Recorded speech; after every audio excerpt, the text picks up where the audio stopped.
30th of May Emission Testing Center. Melvin, nandyan? Ano po? Ayun.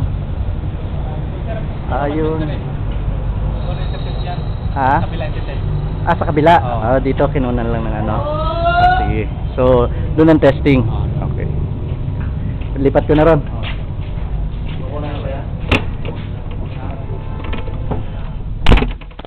This is the gold member testing center.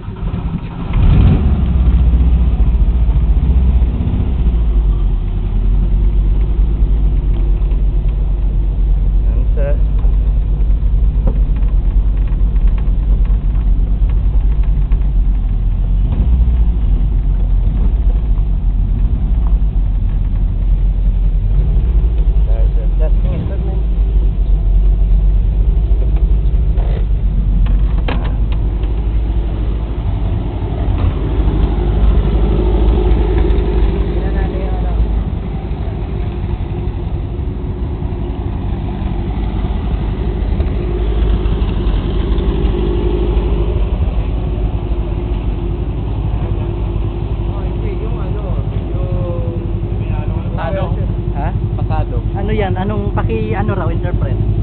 Kaya sir, pag lumampas kayo ng 4.5, okay, so this lang is point lang yun. 0.163. So Dito meaning dapat 4 pag 4 ang limit. 4.5 4.5 is the limit and I'm registering 0.189 of carbon dioxide dito naman, percentage volume. hydrocarbon, ang limit dito 800. The hydrocarbon should be 800. I'm only registering 518 hydrocarbon parts per minute. Ito naman, Wala yan sir, wala yan. Ito lang dalawa. ito, so the two bottom figures are more important. The limit should be 4.5. I'm registering now 0.065 carbon dioxide and 726 hydrocarbon. Hydrocarbon, ang limit is 800. Okay. Now hydrocarbon is okay. Okay na. Different, iba na pala. Pag ni-rep yun lang, idling lang ang importante, no?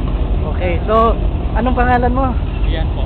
Ian, certified and tested by Ian of gold member. Okay. Okay, ladies and gentlemen, it's now proven that this vehicle is environment friendly. Here are the members of gold member emission testing.